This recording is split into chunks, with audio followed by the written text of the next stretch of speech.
Hello and welcome to another video and podcast from Fantasy Football Scout. My name is Joe and today I'll be looking at the best transfer targets for game week 15.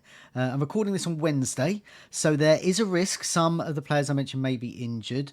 Obviously other players are available, so sort of factor those in, which is why a good bench may be needed. So I paid a little more attention to a bench than I normally would in these videos. Also, the stats will be from Wednesday when I'm recording this, so the players involved may have scored more since then. Before we go on, just a reminder, do press that like button, it really helps us out, and do remember to subscribe, keep up to date with our latest videos and podcasts. Also, do check out latest membership offers at fantasyfootballscout.co.uk to get access to all the latest tools and gadgets to help you climb up your mini leagues. Okay, let's have a look at the fixtures, see what we're dealing with here. Game week 15. I had to check it's game week 15. The game week's coming thick and fast as well. So we're in the midst of game week 14 at the moment, as explained. So game week 15.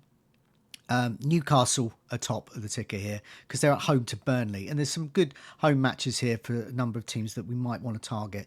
Next up, Brighton. They're at home to West Ham, another great fixture. Manchester United away for Wolves is pretty good, a really good fixture is away, even though Wolves may have turned the corner, we don't know yet. Everton at home to Nottingham Forest, I'm okay with that. Man City at home to Sunderland, I like that a lot, especially the form that Man City are in at the moment. Crystal Palace and Fulham, I did think was okay, but now I think it's perhaps could be quite good because Fulham conceded so many goals against Man City last time out. Tottenham against Brentford, could be some goals there. Liverpool against Leeds away, I'm okay with that. Just okay. Meanwhile, obviously Chelsea against Bournemouth as well could be okay, but once again I don't know quite how that's going to go, so I'm going to sort of leave that probably for my picks there. So lots to consider on a free hit or just with transfers as well. And also we get 5 free transfers in game week 16, so our total goes up to 5 there. So whatever transfers we've got, maybe in my case it'll be 1, but you might have 2 to 3. You use them because otherwise they're going to go to waste. Otherwise, so there could be a lot of transfers being made this week as well. So on with the picks. Let's have a look. So before I go on, just wanted to say that this has been created via the FPL plan tool on Fantasy Football Scouts app, as well, worth checking out. I've done this within my budget, which is about sort of 102 point something or other, and I've looked for the highest possible score. Usually I can get up to 60, 62. I've sort of disagreed with the computer on this one. There's a couple of players I put in who predicted to score a bit less than some of the other picks there. So particularly, Timber's in here. So I'll go through the players for those listening to the podcast version in a sec as well, so you won't miss out. But yeah, Timber's here, and the algorithm doesn't think he's going to do as well as some others. So I disagree with that. So I'll put him in. Also, percentage-wise, always look to get to 99%. 100% is impossible, so 99%. Best I can do. 97% for this one.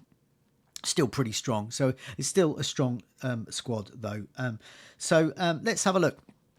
I'll just read this out first for those on the listening to the podcast version. Got Ramsdale in goal, and I've got a Newcastle double up with Chow there. I've got O'Reilly from Man City, Timber from Arsenal. In a 3-4-3, I've got Brian and Bomo and Fernandes away to Wolves.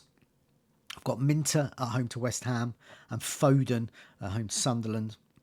Up front, Mateta away to Fulham, Haaland at home to Sunderland, and he would get my armband this week. Got 14 points last week, so he's doing no wrong. And Thiago for Brentford, he's away to Tottenham. Dubravka, Anderson, who was in my real life free hit in game week 13, and in real life came off the bench because Salah didn't play, so Anderson came on, got 6 points, and that was a loss. Van Heck at home to West Ham. It's a strong bench. I'd bench boost this if I could, but if I was using this, I'd be free hitting, so I couldn't. Anderson, the other Anderson, that is from Fulham, Defcon monster. He's at home to Crystal Palace. Not a great fixture, but he is a Defcon monster usually, that may be needed as well. So I'll go back to Ramsdale here, and then I'll just sort of go through the team while I've picked them. So Newcastle double up at the back because it's against Burnley, and Burnley are the poorest attack at the moment. And so with Pope injured, Ramsdale offers a cheaper option. when Pope's back, maybe Ramsdale keep his space, but who knows? It's up in the air then. But yeah, while we have a certainty it would be Ramsdale, go for him there. So joining him is Chow. He's got 2 goals to his name already. Could get DEFCON. He's averaging 0.7 DEFCON points a match, so it's nearly every other match. Burnley have the worst attack according to the expected stats. They have only expected to score 10 goals so far, suggesting their 15 goals is a bit of an overperformance there. So I've gone for Timber. He's got 5 attacking returns from 13 chances and 15 shots so far. Clean sheet potential is strong to Villa. The second worst attack, according to the expected goal stats, expected to score just 12 this season. Another overperformer from even with their paltry 16 goals so far.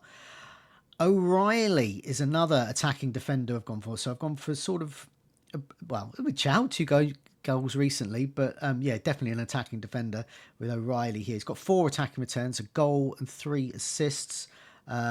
He's got an impressive 14 shots so far. It's another poor attack as well. So he is up against Sunderland, which is actually the 3rd worst this season in terms of XG. Also only expected to have scored 12 goals there. Moving on to midfield, you've got this Manchester United double up as well. I hear, now I'm recording this ahead of, and you should be seeing this ahead of the Manchester United game because it should be published Thursday morning. But I know Amarim was saying, he said to the press that there was a couple of players that he had concerns about and may not start. I don't know whether it's one of these 2 or not, but I'm going to just say it's not for the time being. But obviously if it is, that's why I've got a good bench here, and you can obviously replace people there. So Cunha would be another strong alternative if any of these are missing. Brian Obama, he's got 6 attacking returns so far. He's going to be heading off to AFCON soon. Perfect for free hit then. An incredible 32 shots and 20 chances make him a strong contender to inclusion. Bruno Fernandes, he oozes points, 7 attacking returns, DEFCON every 4 matches. An impressive 35 chances and 31 shots. Does really well on the bonus as well. As I said, Cunha is another alternative there, but I do like this fixture for Manchester United. Minteh is here, 8 attacking returns, including 7 assists, which I think is a record at the moment. He's still only in 1 in 10 teams ahead of a great run of games. West Ham are the 2nd leakiest defence with a single clean sheet so far this season. Also in midfield, I've got Foden. So what a legend he's been for owners. I missed him out on the free hit last week. I went for Doku instead. Doku then got more points this week, annoyingly. So Gameweek 14 he did. Gameweek 13 I recommended him. I didn't recommend Foden. He did really well that week. He did even better this week from Gameweek 14, which we're in the midst of. Let's see if he can get 3 in a row. So what a legend he's been last 2 weeks. Back-to-back double-digit hauls. 6 attacking returns all season. He is flourishing behind Haaland in attack. He's on set pieces, getting the minutes too. Sunderland do have 2 clean sheets on the road, but I'll be surprised if they keep 1 against City, which is why I really like Foden here. Up front, Haaland, of course, 14 points last time out. Of course, he's here, 15 goals and 3 assists, 56 shots this season. He's also the quickest player to get to 100 goals so far. I think he's played 113, so that's pretty strong there. Joining him up front, Thiago, 11 goals for less than 7 million is hard to turn down, especially against the Spurs side that is the 5th worst defence this season, according to the expected goals conceded stats. Mateta, his minutes may be managed, but he still has 7 goals and could prosper against the Fulham side. They let in 5 last time out. As I said, I've gone for a slightly stronger bench, so Dubravka's there, always will be really cheap. 4 million, regular, cheap player. He can get save points at least, even though it is a tricky away game against Newcastle. Anderson, that's the Nottingham Forest one, could be the best first sub around. On my actual free hit in Gameweek 13, as I said, Salah didn't show up. He stepped up 6 points in a 2-0 loss there. Imagine what he can do if they won. Van Heck, clean sheets are now possible for Brighton. And Van Heck looks the most secure for starts. And I've gone for another Anderson, the Fulham Anderson this time. Another reliable 4.5 DEFCON beast. DEFCON almost every other match. No, DEFCON more than every other match. More than every match? No. He's doing well. Okay, I'll put it this way. He's averaging 1.4 DEFCON points a match. So that's almost every match. Almost every match. That's what I meant to say there. Okay, so there's quite a strong bunch there. There are alternatives, obviously, there, and hopefully we get them. I think there's a really, I think I've got the teams right here. You could go for Chelsea as well. Could go for Liverpool, but I just think these have the sort of slightly more bankable fixtures there. So do check out other videos and podcasts from Fantasy Football Scout. We've got out. There's more free. There's more options. We've got coming up for what have we got? We've got burning questions. We've got the watch list. The watch list. That's it. And we've got all sorts of videos and podcasts which will help you for Gameweek 15 as well. Even though we're in the midst of Gameweek 14 at the moment. There, so do check those out. And I'll be back for team news on Friday. Let's hope some of those flags have disappeared from my own team, especially. Thanks a lot for your time. Take care. See you soon.